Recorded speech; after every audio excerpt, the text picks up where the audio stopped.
आहे. तर nomination form बरोबर प्रत्येकाला एक सूचक आणि एक अनुमोदक, भले तो पक्षाचा असू दे अपक्ष असू दे, कुठल्याही पद्धतीने एक सूचक एक अनुमोदक. उमेदवार कुठल्याही प्रभागातील चालेल, पण सूचक आणि अनुमोदक मात्र ज्या प्रभागातून तुम्ही निवडणूक लढवू इच्छिता तिथलाच पाहिजे. सूचक म्हणजेच प्रस्तावक आणि अनुमोदक मात्र त्याच प्रभागातला पाहिजे. उमेदवार मात्र बाहेरील म्हणजे PMC हद्दीतला पण वेगळ्या प्रभागातला चालू शकतो. अनामत रक्कम जी आहे भरायची त्याच्याबरोबर त्याची पावती नामनिर्देशन पत्र सोबत भरायचे, त्यामुळे ती आधी येऊन तुम्ही इथं भरणं अपेक्षित आहे.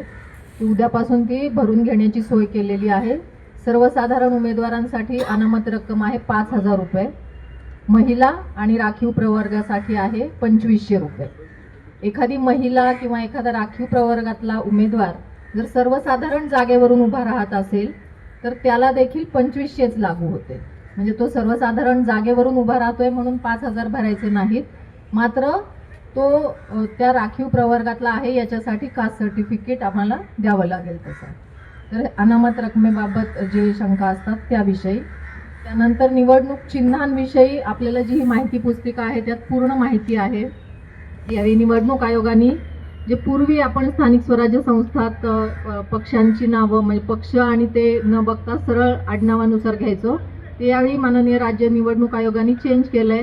राष्ट्रीय पक्ष, राज्य पक्ष, इतर राज्यात नोंदणी झालेले आणि इथं केलेले पक्ष आणि अपक्ष असा गट 4 करून दिलेले आहेत. गट अ, ब, क, ड. त्यानुसारच त्यांची चिन्ह, त्यानुसारच त्यांची नावं मतपत्रिकेवर येणार. पण आता 2 समजा राष्ट्रीय पक्षाचे उमेदवार आले तर त्यांची नावं कुठल्या क्रमाने येतील मतपत्रिकेवर यासाठी आपण मराठी वर्णमाला जी असते क, ख, ग, घ त्यानुसार आडनावांचा क्रम बघतो. मराठी वर्णमाला, इंग्लिश नाही, मराठी वर्णमालेनुसार आडनावांचा क्रम. आडनाव सेम आलं नाव किंवा मग ते आपण फॉलो करत जातो. अशा पद्धतीनं ती नावं आपली जी आहेत ती मतपत्रिकेवर येतील. म्हणजे यावेळी पक्ष आहेत ते राष्ट्रीय पक्ष, त्यांची नावं वरती, त्यानंतर राज्यस्तरीय इतर राज्यातले अपक्ष, अशा पद्धतीनं ते राहील. छाननीची जी तारीख आहे ती तुम्हाला आम्ही जेव्हा तुम्ही नामनिर्देशन दाखल करता त्याच्या खालोखाल एक लगेच भाग 4 असतो, ती पोच देणं आणि ती घेऊन जाणं हे आपल्यासोबत जो प्रतिनिधी असतो त्याला आठवणीनं ती घेऊन जाण्याविषयी आपल्याकडून सूचना दिली गेली पाहिजे, कारण ती सूचना मिळणं तुम्हाला आवश्यक असतं.